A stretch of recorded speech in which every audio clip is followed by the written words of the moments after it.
हरियाणा की हर अपडेट के लिए बेल आइकन दबाएं और सब्सक्राइब करें STV हरियाणा न्यूज। नमस्कार, स्वागत है आपका। मैं हूं नंदिनी मिश्रा आपके साथ। शुरू करते हैं सुपरफास्ट 100। प्रधानमंत्री नरेंद्र मोदी की अगुवाई में बुधवार को मंत्रिपरिषद की वर्चुअल बैठक हुई। बैठक में कोरोना महामारी की तीसरी लहर की आशंकाओं के साथ कई मुद्दों पर चर्चा हुई। सूत्रों के मुताबिक पीएम मोदी ने बैठक में कोविड-19 को लेकर स्वास्थ्य मंत्रालय, नागरिक उड्डयन मंत्रालय, सड़क और परिवहन मंत्रालय और दूर संचार मंत्रालय का रिव्यू किया। इसके साथ ही पीएम मोदी ने मंत्रियों से कहा कि आप अपने लोकसभा क्षेत्र में जाएं तो कोविड प्रोटोकॉल का पालन करने के साथ साथ मास्क लगाएं और लोगों को भी मास्क लगाने के लिए उनको अवेयर करें। ये ना समझे कि कोविड खत्म हो गया है। हमको इस तरह से काम करना चाहिए कि कोविड की तीसरी लहर ना आए।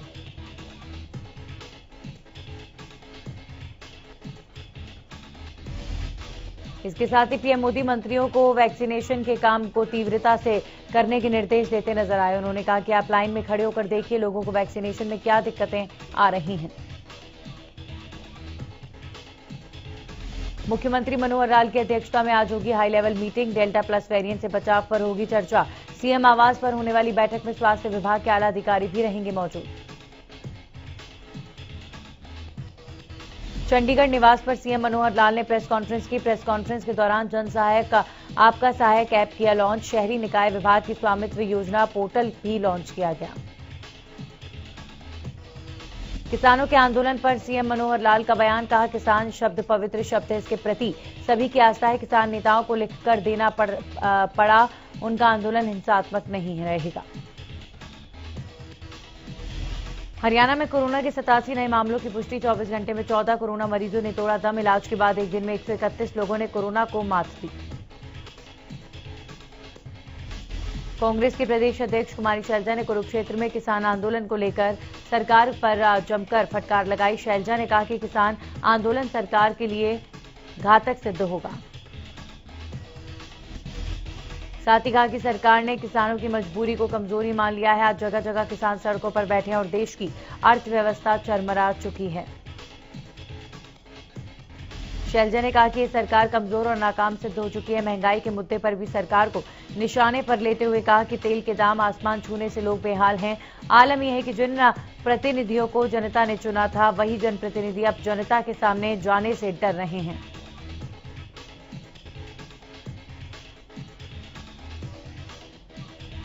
फरीदाबाद के खोरी गांव में महापंचायत में बवाल। पुलिस और स्थानीय लोग हुए आमने सामने। लोगों पर पुलिस का लाठीचार्ज। गुरनाम चढ़ूनी ने लाठीचार्ज को बताया गलत। बुधवार को गाजीपुर बॉर्डर पर किसानों और भारतीय जनता पार्टी के नेताओं के बीच हंगामा हुआ। बताया जा रहा है कि बीजेपी के कार्यकर्ता गाजीपुर बॉर्डर पर बीजेपी से जुड़े एक नेता का स्वागत करने के लिए पहुंचे थे, लेकिन यहां एक का एक बवाल शुरू हो गया। हालात इतने खराब होते गए कि बीजेपी नेता की गाड़ी को वहां से निकालने में पुलिस को मशक्कत करनी पड़ी। किसान और बीजेपी समर्थक आपस में भिड़ गए। इस पूरे हंगामे में किसान नेता राकेश टिकैत ने बीजेपी पर कई संगीन आरोप लगाए। उनका कहना है कि बीजेपी नेता हमारे मंच पर आए थे और अपने नेता का स्वागत करने लगे थे। ये गलत है। प्रदेश में कोरोना के नए वेरिएंट डेल्टा प्लस की एंट्री के बाद झज्जर स्वास्थ्य विभाग पूरी तरह से अलर्ट हो गया है। सीएमओ संजय दहिया ने कहा कि हम तीसरी लहर के साथ ही डेल्टा प्लस वेरिएंट से निपटने के लिए भी पूरी तरह से तैयार हैं।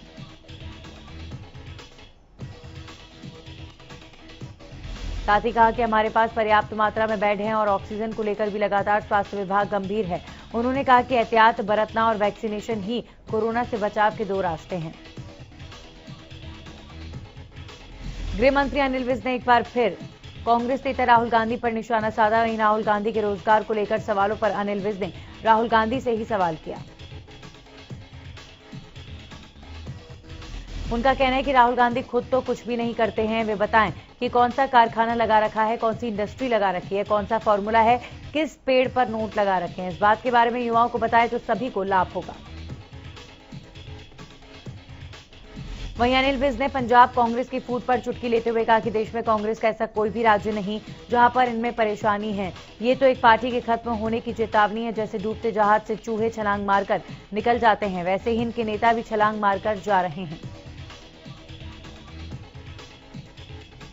वहीं आम आदमी पार्टी के पंजाब में 300 यूनिट मुफ्त बिजली की घोषणा पर अनिल विज ने कहा कि आम आदमी पार्टी की दाल हर जगह नहीं गल सकती। केजरीवाल को तो पंजाब की समस्याओं के बारे में ज्ञान ही नहीं है। बुधवार को नगर परिषद सिरसा की चेयरपर्सन रीना सेठी ने वार्ड नंबर 9 की भरत नगर गली में विकास योजनाओं का शुभारंभ किया। इस दौरान उन्होंने 7 लाख रुपए से अधिक की लागत से बनने वाले ट्यूबवेल के निर्माण कार्य का भूमि पूजन किया। इसके साथ ही उन्होंने इसी वार्ड की 2 गलियों के निर्माण कार्य का नारियल फोड़कर शुभारंभ किया। वहीं इस अवसर पर उन्होंने कहा कि सिरसा में सबका साथ सबका विकास के तहत काम किया जा रहा है। रीना सेठी ने विधायक और एचएलपी सुप्रीमो गोपाल कांडा के विकास कार्यों की तारीफ करते हुए कहा कि वो हमेशा जिले की तरक्की के लिए काम करते हैं। उन्होंने कहा कि नगर के पार्कों पर करीब 6 करोड़ रुपए की राशि खर्च की जाएगी, जबकि ऐसा पहले कभी नहीं हुआ। पार्कों में बेंच लगाए गए हैं, सार्वजनिक स्थानों पर बड़े डस्टबिन रखे गए हैं, जबकि छोटे छोटे डस्टबिन दुकानदारों को बांटे जा रहे हैं। विरोधी पार्षदों की ओर से उन पर भेदभाव करने के आरोप लगाने के सवाल पर उन्होंने कहा कि विरोधियों के पास कोई मुद्दा तो है नहीं, उन पर लगाए गए आरोप पूरी तरीके से निराधार हैं। अंबाला के सभी सिख समाज के लोगों ने संयुक्त रूप से धर्म परिवर्तन के खिलाफ कानून लाने की मांग को लेकर प्रधानमंत्री और राष्ट्रपति के नाम डीसी को एक ज्ञापन सौंपा। इस दौरान सिख समाज के लोगों ने बताया कि जम्मू कश्मीर में कुछ सिख लड़कियों का जबरदस्ती धर्म परिवर्तन करवाया गया।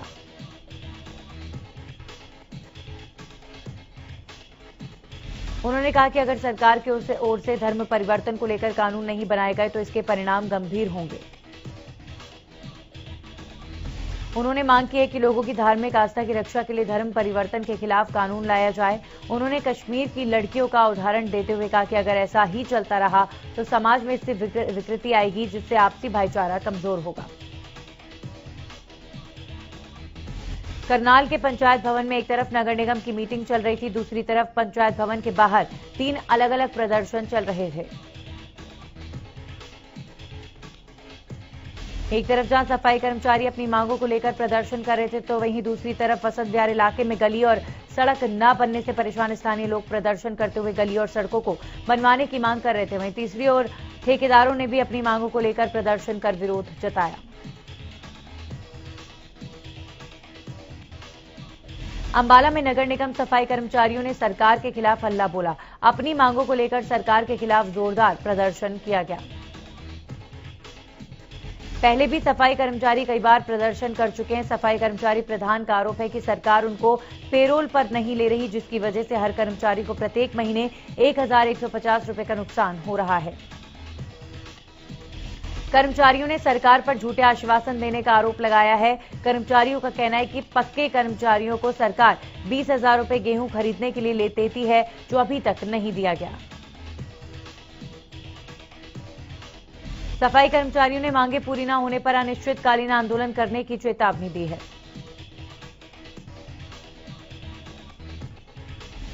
कैथल के स्वास्थ्य विभाग में आउटसोर्सिंग कर्मचारियों ने विरोध प्रदर्शन करते हुए बकाया वेतन और ठेका कर्मियों की 1 मई से हाजिरी लगाए जाने की मांग की है। ठेका कर्मचारी यूनियन के नेताओं ने बताया कि स्वास्थ्य विभाग के ठेका कर्मचारियों ने कोरोना काल में भी लगातार अपनी सेवाएं दी, लेकिन 1 मई से नए सिरे से ठेका छोड़े जाने के बाद इन कर्मचारियों की अनदेखी की जा रही है। साथ ही उन्होंने बताया कि ठेका कर्मचारियों को 2 महीने से वेतन नहीं दिया जा रहा, जिसकी वजह से उन्हें घोर आर्थिक संकट का सामना करना पड़ रहा है। ठेका कर्मचारियों के प्रति स्वास्थ्य विभाग के अधिकारियों के इस तरह के रवैये से कर्मचारियों में रोष है, जिसके विरोध में उन्होंने सिविल सर्जन कार्यालय पर प्रदर्शन और नारेबाजी की। झज्जर में स्वास्थ्य विभाग द्वारा हटाए गए कच्चे कर्मचारियों ने नौकरी बहाली की मांग को लेकर जोरदार प्रदर्शन कर सरकार के खिलाफ खूब नारेबाजी की। स्वास्थ्य विभाग के कर्मचारियों के साथ साथ सर्व कर्मचारी संघ ने भी सरकार के खिलाफ जोरदार प्रदर्शन किया और जिला स्वास्थ्य अधिकारियों को अपनी मांगों को लेकर एक ज्ञापन भी सौंपा, जिसमें उन्होंने कहा कि वे जिला स्वास्थ्य अधिकारी के माध्यम से स्वास्थ्य मंत्री अनिल विज को ज्ञापन भेज रहे हैं, जिसमें उनकी मांग है कि उन्हें दोबारा से नौकरी पर रखा जाए। साथ ही उन्होंने कहा कि कोरोना काल में तो सरकार कह रही थी कि ये लोग कोरोना योद्धा हैं और इन्होंने फ्रंटलाइन वर्कर के तौर पर भी काम किया, लेकिन अब इन्हें हटाया जा रहा है। सिरसा के गांव की ढाणियों और एलनाबाद क्षेत्र के ट्यूबवेल सप्लाई पर लगा रहे कटों के विरोध में बुधवार दोपहर को किसान एकत्रित होकर बरनाला रोड स्थित बिजली घर पहुंचे। यहां किसानों ने बिजली निगम से SECS जाखड़ को मांग पत्र सौंपा। फतेहाबाद में नहरों में पानी की समस्या को लेकर सैकड़ों किसान लघु सचिवालय पहुंचे और सरकार के खिलाफ विरोध प्रदर्शन किया गया।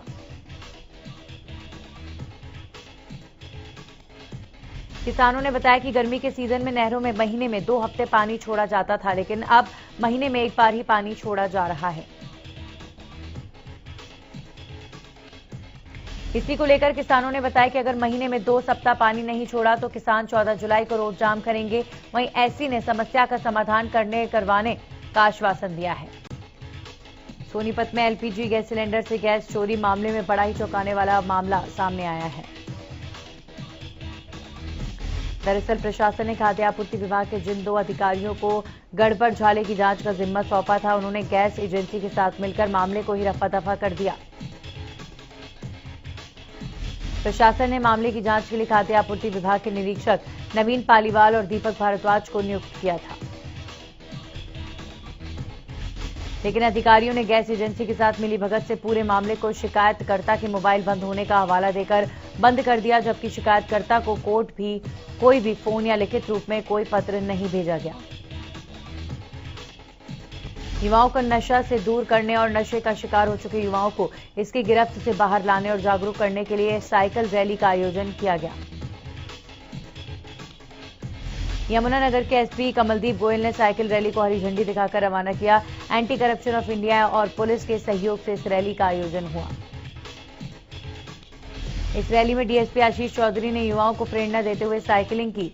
साइकिलिंग कर रहे युवाओं ने शहर के अलग अलग हिस्से में जाकर नशे के विरुद्ध नारे लगाते हुए नशे से दूर रहने का संदेश दिया। प्रदेश के किसानों में मछली पालन का चलन बढ़ता जा रहा है। मछली पालन से एक तरफ किसानों को अच्छा खासा मुनाफा होता है, वहीं मछली पालन व्यवसाय खारे और मीठे दोनों तरह के पानी में फलता फूलता है। सरकार ने किसानों को इस क्षेत्र में सफल बनाने के लिए अनेकों योजनाएं शुरू की हैं। इन्हीं योजनाओं का कितना लाभ किसानों को मिला, जिला अधिकारियों की कार्यशैली आदि को लेकर हिसार स्थित जल कृषि अनुसंधान एवं प्रशिक्षण संस्थान में हिसार और रोहतक मंडल के अंतर्गत आने वाले जिलों के मत्स्य पालन अधिकारियों की बैठक मत्स्य पालन विभाग हरियाणा के निदेशक प्रेम सिंह मालिक ने ली। पानीपत की बत्रा कॉलोनी के लोग नरकीय जीवन जीने को मजबूर। यहां पर घरों में पिछले कई महीनों से गंदा पानी घुसा हुआ है। लोग इसी गंदे पानी के बीच रहने को मजबूर हैं। तस्वीरों को देखकर आप अंदाजा लगा सकते हैं कि यहाँ के लोग किन हालातों से गुजर रहे होंगे। कॉलोनी के हर घर में गंदा पानी घुसा हुआ है। गलियां गंदे पानी से भरी पड़ी हैं। हालात बद से बदतर होते जा रहे। कॉलोनी के हालात ऐसे हो चुके हैं, पिछले 6 महीने से इन गलियों में किसी की नहीं अपने घर पर कोई फंक्शन या शादी का कार्यक्रम नहीं रखा, क्योंकि यहाँ कार्यक्रम तो क्या, अगर किसी की मौत भी हो जाती है तो इन गलियों से शमशान तक जाना मुश्किल हो जाता है। हरियाणा में अपराधों पर लगातार इजाफा हो रहा है। इसी की तफ्तीश को लेकर हिसार में एक बैठक का आयोजन किया गया, जिसमें मंडल के 5 जिलों में पिछले 3 सालों में हुई आपराधिक वारदातों को लेकर समीक्षा की गई।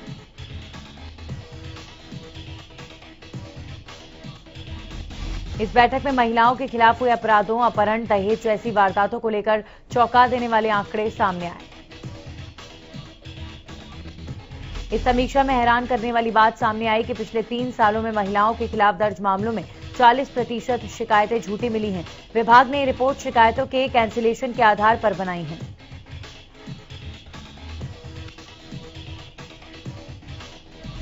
इस बैठक में ये निष्कर्ष निकाला गया कि लोगों पर दबाव बनाने के लिए और किसी लालच में झूठी शिकायतें देने का चलन बढ़ा है।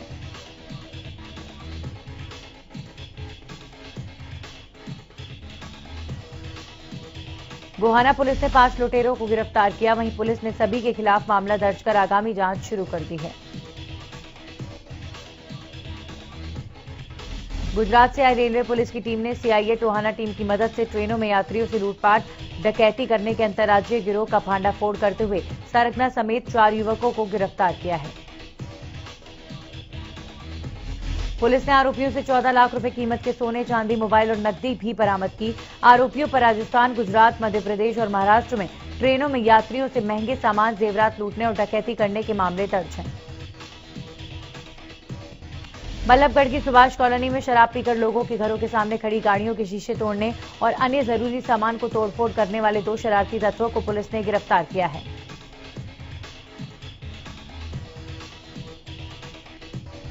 यमुनानगर में प्रदूषण नियंत्रण बोर्ड द्वारा फॉर्मल्डिहाइड प्लांट सील किया गया था, जो कि अब मिलीभगत से अभी भी चल रही है और उसमें ग्लू बनाने का काम किया जा रहा है।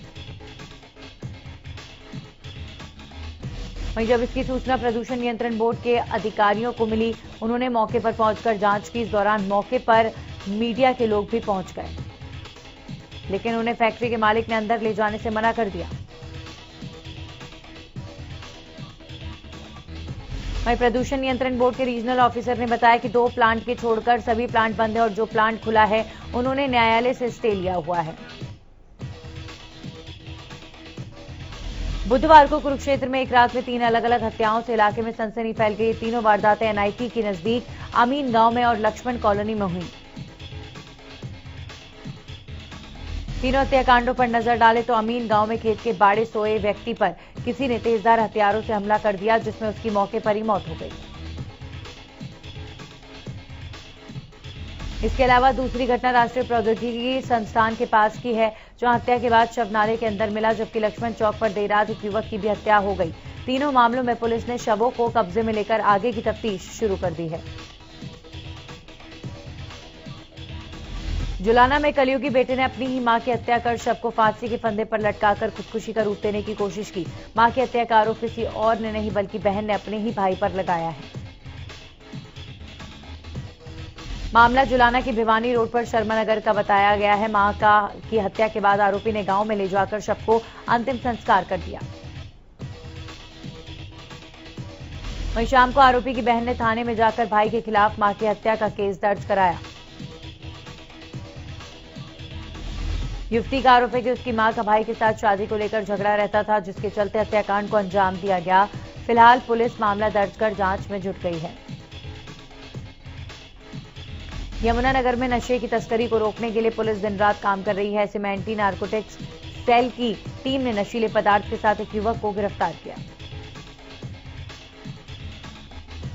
एंटी नारकोटिक्स सेल के इंचार्ज महावीर ने बताया कि सूचना मिली थी कि एक युवक फ्लाईओवर के पास नशीले पदार्थों के साथ घूम रहा है।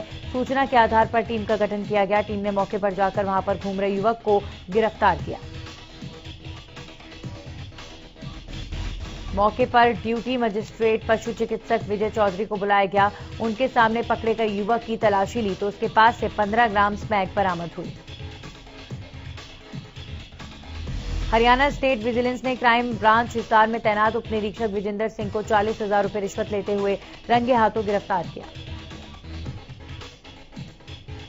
आरोपी पुलिसकर्मी शिकायतकर्ता पंजाब के मानसा जिला निवासी धर्मपाल से पानीपत में दर्ज मुकदमे से नाम हटाने की एवज में 1 लाख की रिश्वत मांग रहा था। शिकायतकर्ता ने स्टेट विजिलेंस से संपर्क किया, जिसके बाद विजिलेंस की टीम ने आरोपी को 40,000 की रिश्वत के साथ रंगे हाथों गिरफ्तार किया। जांच अधिकारी ने बताया कि आरोपी उप निरीक्षक विजेंद्र एक मुकदमे की जांच कर रहा था। शिकायतकर्ता धर्मपाल का नाम मुकदमे से निकालने की एवज में उप निरीक्षक 40,000 रुपए रिश्वत मांग रहा था। सोनीपत की एसटीएफ पुलिस को बड़ी सफलता हाथ लगी। पुलिस ने मोस्ट वांटेड अपराधी करमवीर को गिरफ्तार कर लिया है। बताया जा रहा है कि आरोपी पिछले 9 साल से फरार था, जिसने अपनी प्रेमिका के साथ मिलकर उसी के पति की हत्या कर दी थी। मामला मिर्जापुर खेड़ी गांव का है, जब साल 2012 में करमवीर ने अपने साथी के साथ मिलकर वेदपाल नाम के शख्स को मौत के घाट उतार दिया था। उसने यह हत्या सिर्फ इसलिए की थी क्योंकि वेदपाल को करमवीर के साथ अपनी पत्नी के अवैध संबंधों का पता चल गया था। पुलिस का कहना है कि करमवीर ने वेदपाल के सिर में 2 गोलियां मारकर उसकी बेरहमी से हत्या कर दी थी। करमवीर का साथी इसी आरोप में रोहतक की जेल में 12 साल की सजा काट रहा है। इनेलो के प्रधान महासचिव अभय सिंह चौटाला ने कहा कि अगर चुनाव आयोग और अदालती पहलुओं की कोई अड़चन नहीं आती तो एलनाबाद उपचुनाव में इनेलो सुप्रीमो ओम प्रकाश चौटाला इनेलो के प्रत्याशी होंगे। अभय चौटाला ने ऐलनाबाद चुनाव को लेकर सरकार से सवाल किया और कहा कि अगर सरकार प्रदेश भर में पंचायती चुनाव और नगर परिषद के चुनाव करवाने के लिए कार्य योजना तैयार की जा सकती है तो फिर ऐलनाबाद उपचुनाव क्यों नहीं करवाए जा सकते।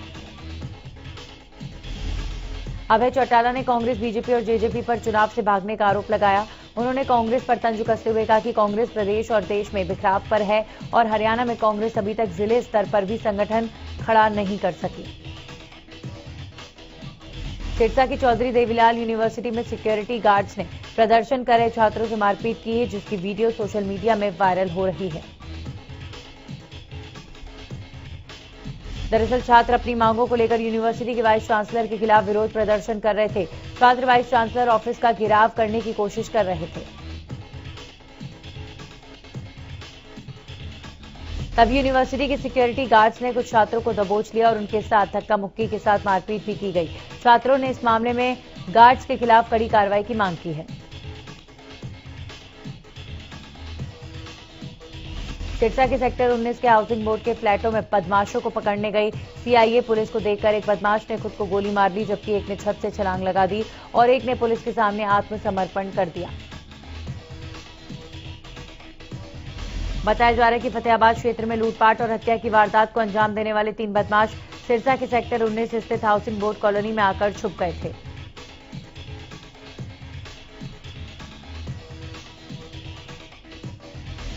अंबाला शहर में स्थित होलसेल कपड़ा मार्केट में मंगलवार